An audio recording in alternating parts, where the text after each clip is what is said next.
સુરતના વરાછા વિસ્તારમાં ડોક્ટરની ડિગ્રી ન હોવા છતાં ગર્ભમાં જ બાળકીઓની હત્યા કરનાર ફરાર ફાર્માસિસ્ટ રામગોપાલ ખંડેલવાલની 8 મે પોલીસે આંજણા ફાર્મના પાછળના ભાગેથી ધરપકડ કરી છે। આરોપી રામગોપાલ મમતા હોસ્પિટલના નામે ગેરકાયદે ગર્ભપાતનું નેટવર્ક ચલાવતો હતો। દરોડા દરમિયાન આ લેભાગુ તબીબના કાળા કારનામા જોઈને અધિકારીઓ પણ ચોંકી ઉઠ્યા હતા। નવેમ્બર 2025માં પણ આ જ રામગોપાલ શિવાય હોસ્પિટલના નામે ગર્ભપાત કરતા પકડાયો હતો। તેની સામે ફોજદારી ગુનો નોંધાયો હોવા છતાં કાયદાના જરાય ડર વગર તેણે માત્ર 6 મહિનાના ટૂંકા ગાળામાં એ જ જૂના સ્થળે મમતા હોસ્પિટલનું નવું બોર્ડ મારી ગેરકાયદે પ્રવૃત્તિ શરૂ કરી દીધી હતી। આરોપી એટલો બેખૌફ હતો કે તે 10,000 રૂપિયામાં ઘરે જઈને ગર્ભ પરીક્ષણ કરી આપતો અને 15,000 રૂપિયામાં અસુરક્ષિત રીતે ગર્ભપાત કરી આપવાની સુવિધા પૂરી પાડતો હતો। રામગોપાલના કાળા કારનામાની ચર્ચા સુરતથી હજારો કિલોમીટર દૂર મહારાષ્ટ્ર અને રાજસ્થાન સુધી ફેલાયેલી હતી। પરપ્રાંતની સગર્ભાઓ અહીં ગર્ભપાત માટે આવતી હતી। નવાઈની વાત એ છે કે જેની ચર્ચા અન્ય રાજ્યોમાં હતી તેનાથી સ્થાનિક આરોગ્ય વિભાગ સાવ અજાણ હતો। સુરત જિલ્લા મુખ્ય આરોગ્ય અધિકારી ડોક્ટર અનિલ પટેલના નાક નીચે આ ગોરખ ધંધો ચાલતો રહ્યો, પરંતુ તેમણે કે તેમની ટીમે શંકાસ્પદ હોસ્પિટલો કે સોનોગ્રાફી સેન્ટરો પર તપાસ કરવાની તસદી સુદ્ધા લીધી નથી।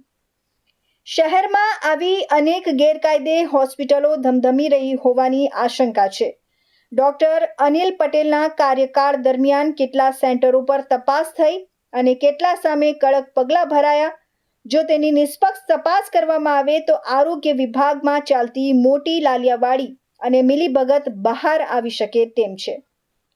એકવાર ગુનામાં પકડાયેલા ફાર્માસિસ્ટનું લાયસન્સ રદ કરવા માટે પણ વિભાગ કોઈ મુહૂર્તની રાહ જોઈ રહ્યું હોય તેવું જણાય છે। હાલ તો પોલીસે આ લેભાગુ ફાર્માસિસ્ટ સામે કાયદાનો સકંજો કસ્યો છે। તેની પૂછપરછમાં અનેક મોટા નામો અને આ નેટવર્ક સાથે જોડાયેલા અન્ય એજન્ટોના નામ ખુલે તેવી શક્યતા છે। ડોક્ટર ન હોવા છતાં તે કઈ રીતે અને કોની મદદથી આટલા મોટા પાયે ગર્ભપાતની હાટડી ચલાવતો હતો તે દિશામાં પોલીસે તપાસ તેજ કરી છે। મમતા મલ્ટી સ્પેશિયાલિટી હોસ્પિટલના નામે ગર્ભમાં જ બાળકીઓના કતલની હાટડી ચલાવતા રામગોપાલને પોતાની જ હોસ્પિટલ ખાતે લઈ જવામાં આવ્યો હતો। વરાછા પોલીસ દ્વારા આરોપી રામગોપાલને સાથે રાખીને ઘટનાનું રિકન્સ્ટ્રક્શન કરવામાં આવ્યું હતું। આરોપી રામગોપાલે ગર્ભ પરીક્ષણથી લઈને ગર્ભપાત સુધીની તમામ વિગતો પોલીસને જણાવી હતી। વરાછા પોલીસ દ્વારા આરોપીના રિમાન્ડ માંગીને વધુ કાર્યવાહી હાથ ધરવામાં આવી છે। ઉલ્લેખનીય છે કે થોડા દિવસો પહેલા જ આરોગ્ય વિભાગે મમતા મલ્ટી સ્પેશિયાલિટી હોસ્પિટલમાં દરોડા પાડ્યા હતા, જેમાં પોર્ટેબલ મશીન દ્વારા ગેરકાયદે ગર્ભ પરીક્ષણ અને માત્ર 15,000 રૂપિયામાં દીકરીઓનો ગર્ભપાત કરવામાં આવતો હોવાનો ખુલાસો થયો હતો। આ કેસમાં હવે પોલીસ દ્વારા રામગોપાલના રિમાન્ડ મેળવી વધુ તપાસ હાથ ધરવામાં આવશે। સુરતમાં વરાછાની SBI બેંકમાં ગત 27 એપ્રિલના રોજ થયેલી લૂંટના આરોપી શુભમ ઠાકુરને જ્યાં હથિયાર સહિતનો સામાન સંઘર્યો હતો એ કન્યાસી ગામ લઈ જવાયો હતો।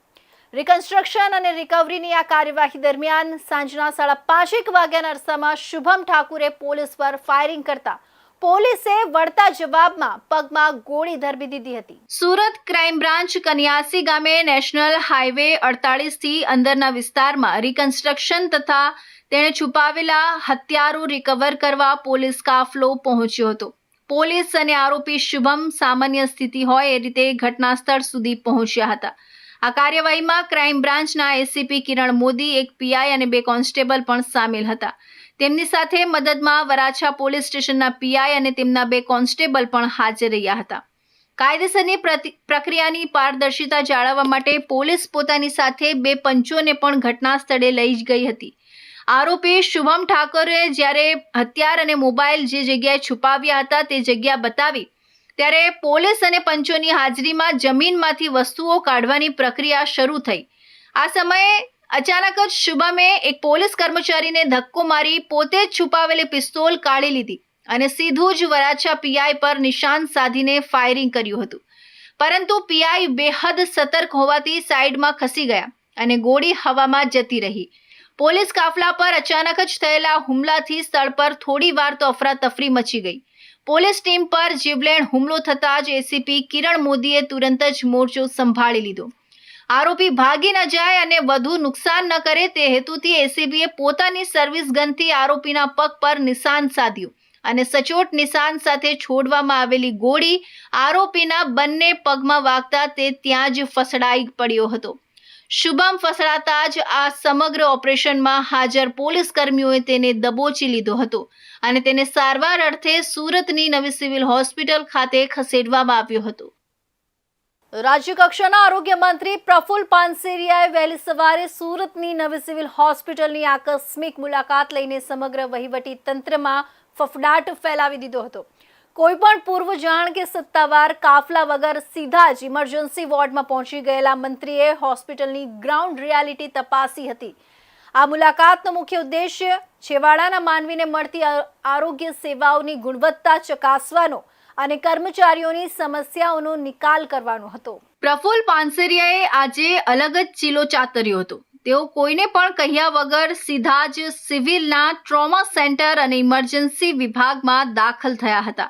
મંત્રીને અચાનક પોતાની સામે જોઈને ફરજ પરના તબીબો અને નર્સિંગ સ્ટાફ સ્તબ્ધ થઈ ગયા હતા. મંત્રીના આગમનના સમાચાર વાયુ વેગે પ્રસરતા જ હોસ્પિટલના ઉચ્ચ અધિકારીઓ અને સુપ્રિન્ટેન્ડન્ટ પણ દોડતા થઈ ગયા હતા. મુલાકાત દરમિયાન મંત્રી માત્ર અધિકારીઓની ચેમ્બર સુધી મર્યાદિત ન રહ્યા, પરંતુ તેમણે હોસ્પિટલના દરેક મહત્વના વિભાગોમાં રૂબરૂ જઈને નિરીક્ષણ કર્યું હતું. ખાસ કરીને ઓપીડીમાં લાઇનમાં ઉભેલા દર્દીઓ સાથે તેમણે વાતચીત કરી હતી. તેમણે દરરોજ કેટલા કેસ નોંધાય છે અને દર્દીઓને લાઇનમાં કેટલો સમય ઊભું રહેવું પડે છે તેની વિગતો મેળવી હતી. મંત્રીએ ફરજ પરના જુનિયર ડોક્ટરો અને પેરામેડિકલ સ્ટાફની પણ મુલાકાત લીધી હતી. તેમણે કર્મચારીઓને પડતી વહીવટી અડચણો અને સાધન સામગ્રીની અછત બાબતે ખુલ્લા મનથી ચર્ચા કરી હતી. મંત્રી પ્રફુલ પાનસેરિયા જ્યારે સિવિલની વિઝિટ કરીને બહાર નીકળતા હતા ત્યારે તેમણે એક વ્યક્તિને પગમાં વાગેલું અને પાટો બાંધેલ વ્યક્તિ બે વ્યક્તિના સહારાથી જતો હતો ત્યારે મંત્રી પાનસેરિયા તેની પાસે ગયા અને કેમ વ્હીલચેરમાં નથી જતા તેને લઈને સવાલ કર્યા હતા અને પછી જવાબદાર વ્યક્તિઓને તાકીદ કરી હતી કે ધ્યાન રાખવામાં આવે. ખાલી સુરત સિવિલની ગુજરાતની તમામ હોસ્પિટલો, પીએચસી, સીએચસી સેન્ટરો આની અંદર આવે છે. આ મારો વિભાગ છે અને વિભાગમાં મારે જવું જોઈએ અને હું આવતો હોઉં છું. એ માટે આજે હું સિવિલના માટે સમય ફાળવી સુરતમાં સ્પેશિયલ તમામ વિભાગો, પ્રશ્નો હજી આનાથી કેટલું સારું કરી શકાય ગરીબ દર્દીઓ માટે.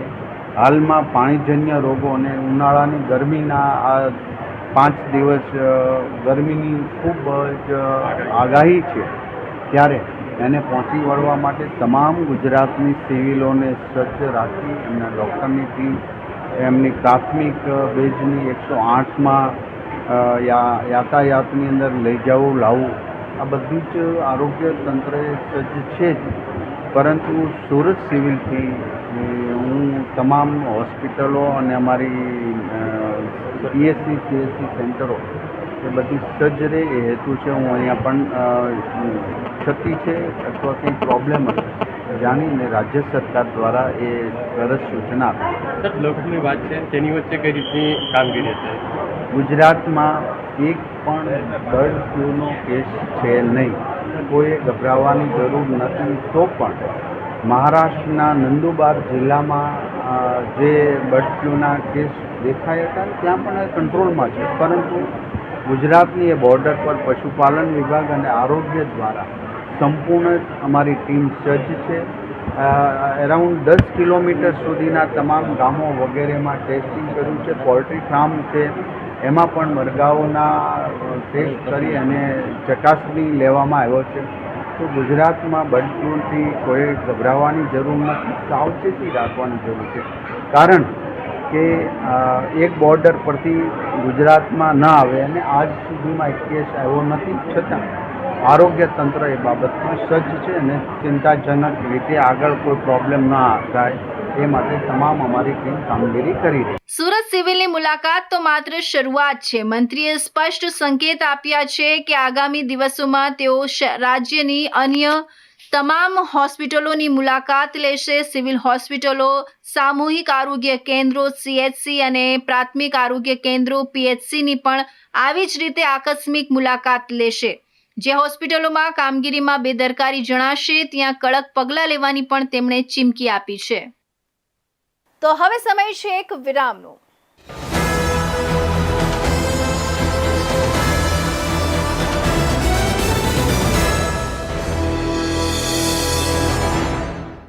મુદ્દાઓ છે દેશના,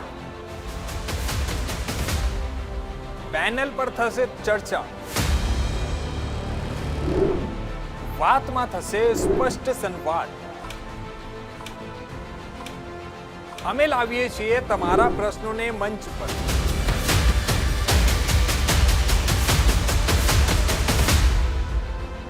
કેમ કે સમસ્યા તમારી, લડત અમારી.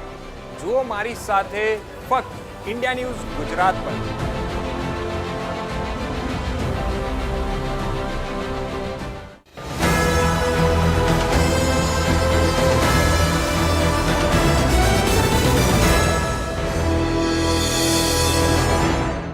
વિરામ બાદ ફરી આપ સૌનું સ્વાગત છે. સુરતમાં પત્નીએ પોતાના શરીર પર જ્વલનશીલ પ્રવાહી છાંટીને આત્મહત્યાનો પ્રયાસ કર્યો હતો. પારિવારિક કંકાસ અને બોલાચાલી બાદ આ પગલું ભરવામાં આવ્યું હોવાનું મનાય છે. સુરતમાં કાયદાકીય ગૂંચવણો અને પત્નીના ત્રાસ સામે લાચાર બનેલા એક પતિએ સત્ય સાબિત કરવા માટે પોતાના જ ઘરમાં CCTV કેમેરા લગાવવાની ફરજ પડી હતી. માર્કેટિંગ ક્ષેત્ર સાથે સંકળાયેલા ભરત કાછડિયાએ આક્ષેપ કર્યો છે કે પોલીસ પાસે વારંવાર રજૂઆત કરવા છતાં નક્કર પુરાવા વિના કોઈ કાર્યવાહી થતી ન હતી. પત્ની દ્વારા કરવામાં આવતી ગાળાગાળી અને ઢોરમારની ઘટનાઓને રેકોર્ડ કરવા માટે જ આ CCTV લગાવવામાં આવ્યા હતા, જેના ફૂટેજ હવે પોલીસ કમિશનર કચેરીમાં રજૂ કરવામાં આવ્યા છે. ભરત કાછડિયાએ લગાવેલો સૌથી ગંભીર આક્ષેપ લાઇફલાઇન ચેરિટેબલ ટ્રસ્ટ નામની સંસ્થા પર છે.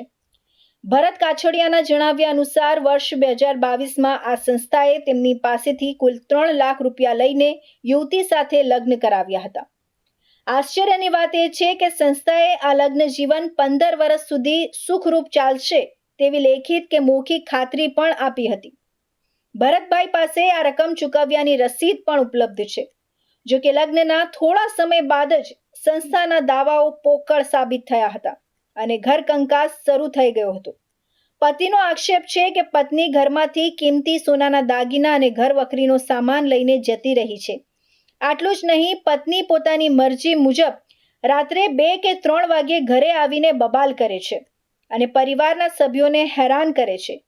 આક્ષેપ છે કે તે જતી વખતે ઘરના મહત્વના દસ્તાવેજો અને કિંમતી ચીજ વસ્તુઓ પણ સાથે લેતી ગઈ છે, જેના કારણે પરિવાર આર્થિક અને માનસિક રીતે ભાંગી પડ્યો છે.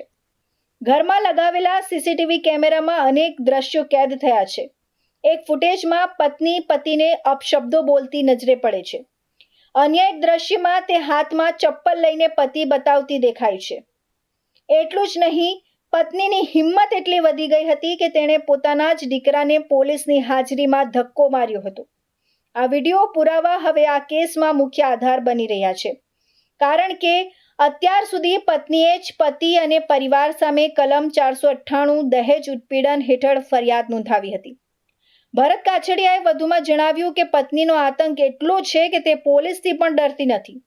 અગાઉ જ્યારે પોલીસ ઘરે આવી હતી ત્યારે પોલીસની હાજરીમાં જ તેણે ગાળાગાળી કરી હતી અને પોતાની ઉપર જ્વલનશીલ પ્રવાહી છાંટીને આત્મહત્યાનો સ્વાંગ રચ્યો હતો. આ ડ્રામા પાછળનો મુખ્ય હેતુ પતિના પરિવારને કાયદાકીય ગૂંચવણમાં ફસાવી દેવાનો હતો. આ સમગ્ર ઘટનાક્રમ પર પણ કેમેરામાં કેદ થયો હતો. પત્ની અત્યાચાર ગુજારતી હોવાના પતિનો આક્ષેપ છતાં પત્નીએ સામા પક્ષે પતિ ભરતભાઈ અને તેમના પરિવાર વિરુદ્ધ દહેજની ફરિયાદ નોંધાવી છે. ભરતભાઈનું કહેવું છે કે પત્ની મને રાતે ઉઠાડીને મારે છે, છતાં પોલીસ સ્ટેશનમાં તે પોતે ભોગ બનનાર હોવાનો દાવો કરે છે અને મારી પાસે મોટી રકમનું ભરણ પોષણ માંગી રહી છે. વરાછા પોલીસ સ્ટેશનમાં વારંવાર રજૂઆત કરવા છતાં યોગ્ય ન્યાય ન મળતા અંતે ભરત કાછડિયા અને તેમનો પરિવાર સુરત પોલીસ કમિશનરની કચેરીએ પહોંચ્યો હતો. તેમણે તમામ CCTV ફૂટેજ અને સંસ્થાની રસીદો રજૂ કરીને માંગ કરી છે કે જે સંસ્થાએ છેતરપિંડી કરી લગ્ન કરાવ્યા છે તેની સામે અને અત્યાચાર ગુજારનાર પત્ની સામે કડક કાયદેસરની કાર્યવાહી કરવામાં આવે. હવે જોવાનું એ રહેશે કે સુરત પોલીસ આ હાઈ પ્રોફાઇલ કેસમાં સીસીટીવી પુરાવાઓને આધારે શું પગલાં ભરે છે. સુરત શહેરના વેલેન્જા વિસ્તારમાં શખ્સોએ મહિલા અને તેના પુત્ર પર હુમલો કર્યો હોવાની ઘટના સામે આવી છે. બાળક સોસાયટીમાં ચડ્ડી પહેરીને કેમ રમે છે તેવા નજીવા વિવાદમાં પાડોશી પરિવારે મહિલા સાથે ઝપાઝપી કરી તેના કપડાં ફાડી નાખ્યા હતા અને જાનથી મારી નાખવાની ધમકી આપી હતી. આ મામલે ઉત્તરાણ પોલીસે 3 સામે ગુનો નોંધી તપાસ હાથ ધરી છે. ફરિયાદની વિગતો મુજબ વેલંજાની નંદની સોસાયટીમાં રહેતા ચેતનાબેન સાવલિયાનો 14 વર્ષીય પુત્ર તક્ષ સોસાયટીમાં ઘર પાસે રમી રહ્યો હતો. આ દરમિયાન પાડોશમાં રહેતા જયદીપ ભરવાડે તક્ષને મારવાનું શરૂ કર્યું હતું. સોસાયટીની અન્ય મહિલાઓએ ચેતનાબેનને જાણ કરી હતી કે તમારા પુત્રને જયદીપ મારી રહ્યો છે. આ સાંભળી ચેતનાબેન તરત જ બહાર દોડી ગયા હતા અને જોયું તો જયદીપ તેમના પુત્રનું ગળું દબાવી રહ્યો હતો. જ્યારે માતાએ પોતાના પુત્રને બચાવવાનો પ્રયાસ કર્યો અને જયદીપને ધક્કો માર્યો ત્યારે મામલો વધુ બિચક્યો હતો. આરોપી જયદીપની માતા જશુબેન પણ ત્યાં આવી પહોંચ્યા હતા અને ઝઘડો શરૂ કર્યો હતો. જશુબેને ઉશ્કેરાઈને કહ્યું હતું કે તમારો દીકરો ચડ્ડી પહેરીને સોસાયટીમાં કેમ રમે છે. આ તકરાર દરમિયાન આરોપીઓએ મહિલા સાથે ઝપાઝપી કરી હતી, જેમાં મહિલાનું ટી શર્ટ ફાટી ગયું હતું અને તેમની સાથે છેડતી જેવું અભદ્ર વર્તન કરવામાં આવ્યું હતું. ઘટના બાદ મહિલા પોતાના ઘરે પરત ફરી ત્યારે આરોપી જયદીપ અને તેના પિતા ગોબરભાઈ ભરવાડ તેમના ઘરે પહોંચ્યા હતા. ત્યાં તેમણે ગાળાગાળી કરી ધમકી આપી હતી કે જો તું પોલીસમાં ફરિયાદ કરીશ તો તને અને તારા દીકરાને જાનથી મારી નાખીશું. જોકે ડર્યા વગર મહિલાએ 112 પર ફોન કરી પોલીસ બોલાવી હતી અને ઉત્તરાણ પોલીસ મથકે ફરિયાદ નોંધાવી હતી. ઉત્તરાણ પોલીસે આ મામલે ચેતનાબેનની ફરિયાદને આધારે આરોપીઓ જયદીપ ભરવાડ, ગોબરભાઈ ભરવાડ અને જસુબેન ભરવાડ વિરુદ્ધ ભારતીય ન્યાય સંહિતા BNSની વિવિધ કલમો હેઠળ ગુનો નોંધ્યો છે. હાલમાં પોલીસ આ મામલે વધુ તપાસ કરી રહી છે અને ફરાર આરોપીઓની અટકાયત કરવાની તજવીજ હાથ ધરી છે. તો સોશિયલ મીડિયા પર ફેમસ થવાની અને રાતોરાત લાખો વ્યૂઝ મેળવવાની લાલચમાં લોકો હવે જનતાની સુરક્ષા અને માનસિક શાંતિ સાથે ચેડા કરતા પણ ખચકાતા નથી. સુરતના પ્રખ્યાત ડુમસ દરિયાકાંઠાના નામે છેલ્લા 3-4 દિવસથી એક ખોટો વિડીયો સોશિયલ મીડિયા પર વાયરલ થઈ રહ્યો છે, જેમાં એવો દાવો કરવામાં આવ્યો હતો કે ડુમસમાં સુનામી આવવાની છે. આ વાયરલ વિડીયોએ શહેરીજનોમાં ભારે ગભરાટ ફેલાવ્યો હતો. જોકે સુરત પોલીસે આ મામલે ત્વરિત કાર્યવાહી કરી રાજસ્થાનના એક યુવક સામે ગુનો દાખલ કર્યો છે. છેલ્લા કેટલાક દિવસોથી સુરતીઓના મોબાઈલમાં ડુમસ દરિયાના વિડીયો ફરતા થયા હતા. આ વિડીયોમાં દરિયાનું પાણી પાછળ ગયું હોવાનું બતાવીને તેને સુનામીના સંકેત તરીકે રજૂ કરવામાં આવ્યા હતા. માત્ર લાઈક અને શેર મેળવવા માટે ડુમસમાં સુનામી આવશે, ખતરો છે જેવી કેપ્શન સાથે પોસ્ટ કરવામાં આવી હતી.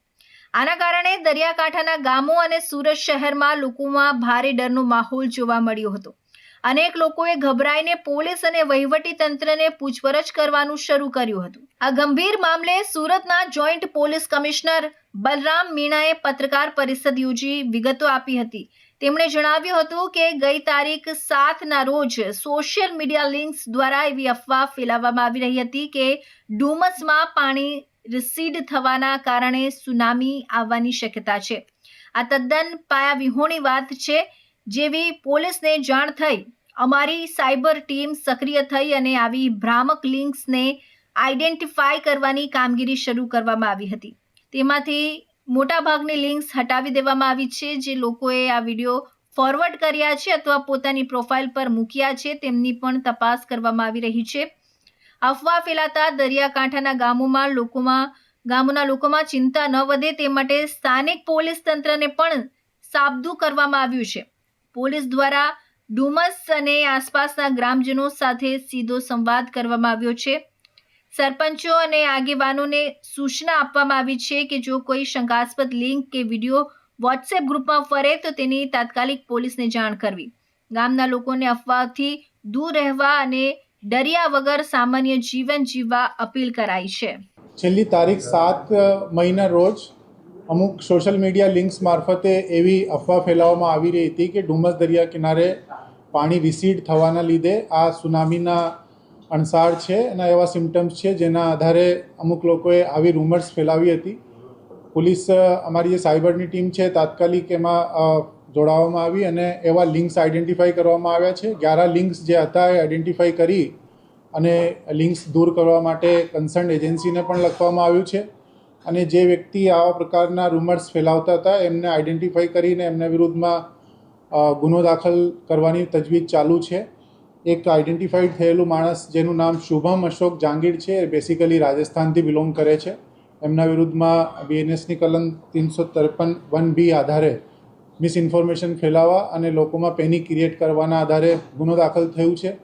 આપના મારફતે હું એક વિનંતી કરવા માગું છું કે આવી કોઈ પણ પ્રકારની ન્યૂઝને આગળ ફોરવર્ડ ના કરવામાં આવે અને આ બધી જ ર્યુમર્સ જે છે બેસલેસ અને મિસઇન્ફોર્મેશન છે. આવી કોઈ પણ બાબત થયેલ નથી અને આ એકદમ સત્યથી વિપરીત છે કેમ કે આ એકદમ નેચરલ ફિનોમિના છે જે પાણી હાઈ ટાઈડ થાય ત્યારે ઉપર આવી જાય છે, લો ટાઈડ થાય ત્યારે પછી પાણી પાછળ જતું રહે છે. આવી ઘટના એકદમ નેચરલી બનતી હોય છે પરંતુ એને મિસઇન્ફોર્મેશન ફેલાવીને લોકોની અંદર એક અલગ પ્રકારનું પેનિક ક્રિએટ કરવામાં આવતું એટલે તાત્કાલિક કાર્યવાહી હાથ ધરવામાં આવી છે. આને લગતી અધિકૃત એજન્સીઓ છે એજન્સીઓના મારફતે જ્યારે કોઈ ન્યૂઝ આવે તેને જ ધ્યાને મૂકવા અમારી ખાસ વિનંતી છે. અમારા જે લોકલ પોલીસ તંત્ર છે એમને પણ ત્યાંના દરિયા કિનારેના જે ગામો છે એમના ગ્રામજનોની સાથે પણ વાત કરી અને એવા કોઈ લિંક એને ધ્યાને આવે તો એ તાત્કાલિક પોલીસને રિપોર્ટ કરવા માટે પણ કહેવામાં આવેલું છે. એમને જાગૃત કરવામાં આવ્યા છે અને બાકીની જે આગળની કાર્યવાહી ગુનો દાખલ કરીને અપરાધી વિરુદ્ધમાં કરવામાં આવશે. અંતમાં પોલીસે સુરતના નાગરિકોને ખાસ વિનંતી કરી છે કે સોશિયલ મીડિયા પર આવતા કોઈ પણ વિડીયોને ચકાસ્યા વગર આગળ ફોરવર્ડ ન કરવો.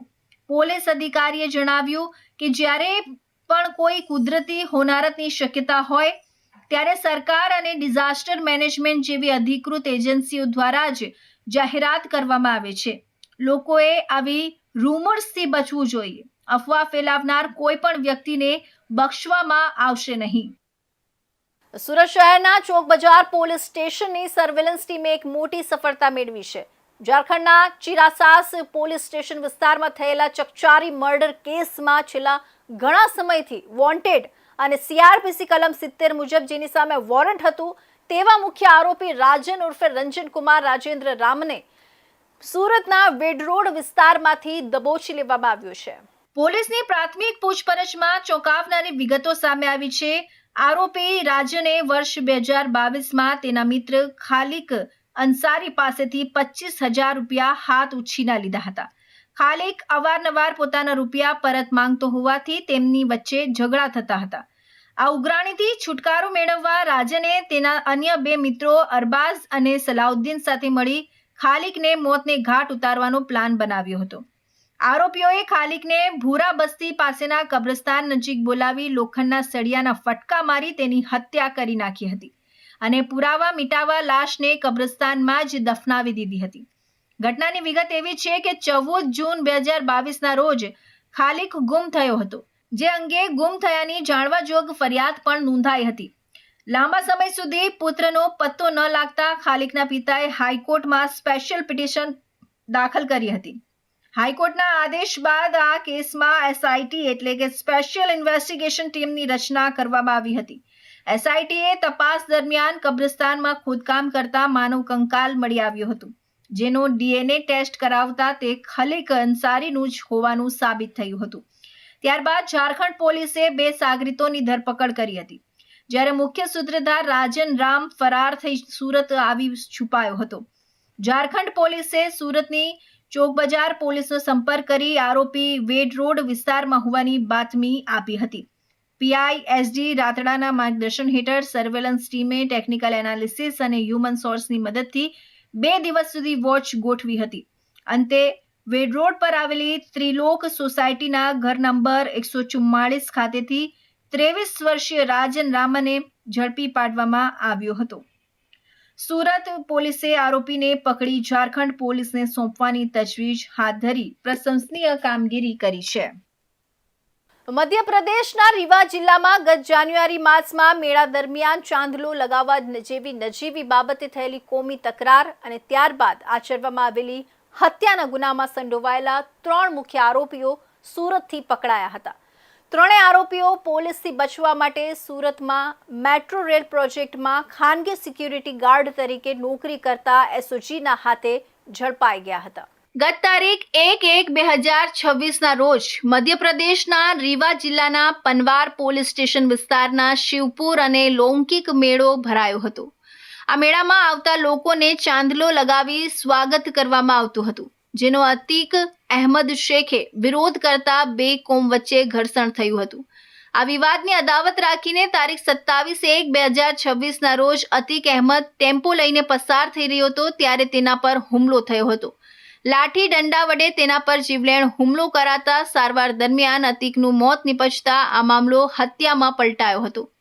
આ ચકચારી હત્યા બાદ રીવા જિલ્લામાં તંગદિલી સર્જાઈ હતી અને પોલીસે એસઆઈટીની રચના કરી હતી. જોકે આરોપીઓ પોલીસને થાપ આપી ગુજરાત ભાગી આવ્યા હતા.